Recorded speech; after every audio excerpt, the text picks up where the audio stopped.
Good day, I'm Samantha Allen and this is your Jis News for Thursday, September 5. Revenues for the April to July quarter is about $679 million more than projected. Data from the Finance Ministry shows that the government planned to collect about $118 billion, but approximately $118.7 billion was collected. Tax revenue was about $108.6 billion, while non-tax revenue was $8.8 billion. In the meantime, government expenditure was $5.4 billion less than projected. $129.8 billion was budgeted for expenditure, but only $124.4 billion was spent. Government is to increase the small and medium enterprise credit facility under the National Insurance Fund from $1 billion to $1.5 billion. At this Wednesday's Jamaica House press briefing, Labour and Social Security Minister Derek Kelly said the expiration date for the credit facility had also moved from April 2015 to April 2018. He said the decision to extend the credit facility was due to its positive performance in generating employment and contributing significantly to the island's overall economic development since its 2006 establishment. That is why we have increased the funding under the credit facility and extending the expiration date in certain knowledge that this will enhance job creation, grow businesses, stimulate entrepreneurial access to working capital, and embolden community development and, by extension, that of the nation. The loans were primarily used for job creation in 7 sectors, including agriculture, manufacturing, work-study, services, and trading.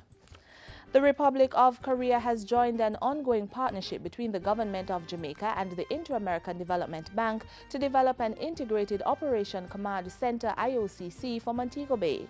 The IOCC is being developed as part of the Emerging and Sustainable Cities Initiative, which is designed to improve the quality of life in selected cities in the Caribbean and Latin America.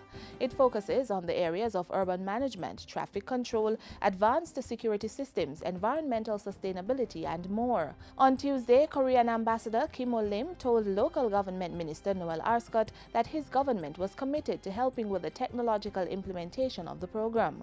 Korea notes that one of the priorities for the government of Jamaica is manifested in the National Development Plan, Vision 2030, in which 2 of the 15 national outcomes are linked directly to broadband and ICT. Korea has successfully applied broadband network and technology to improve core services of cities and country. The Integrated Operation and Control Center is one of the distinct examples of such successful usage of ICT. Minister Arscott spoke of his ministry's heightened expectancy for the project's implementation. We look forward to its rapid implementation in Montego Bay.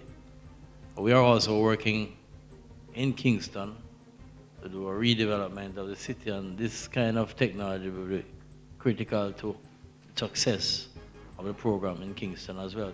The project will be funded by the IDB. Meanwhile, the local government and community development minister says Jamaica has made significant strides in disaster management. At this Wednesday's launch of the 8th Annual Caribbean Conference on Comprehensive Disaster Management, Minister Arscott said a revised legislation would be implemented before early next year. He said the move was part of efforts to build community resilience. We have begun a process of revising our own disaster risk management policy to ensure it is comprehensive and addresses the areas of learning coming out of past events. And finally, police stationed at the Norman Manley International Airport are now better able to carry out their duties with the expansion and renovation of their station. The facility was refurbished over the past year at a cost of $23 million and with funding from the Norman Manley International Airport Limited and Airports Authority of Jamaica. Speaking at Wednesday's handing over ceremony, National Security Minister Peter Bunting said the refurbished station will significantly improve the airport's safety and security. We understand that for an airport to be globally competitive, it needs not just to be safe and secure and difficult to traffic contraband through, but it also has to be an enjoyable experience for your clients, your customers, who are the passengers going through. The project included extensive refurbishing of the offices, bathrooms, interview rooms, kitchen and changing rooms for police officers. And that's it for JIS News today. I'm Samantha Allen. Thanks for watching.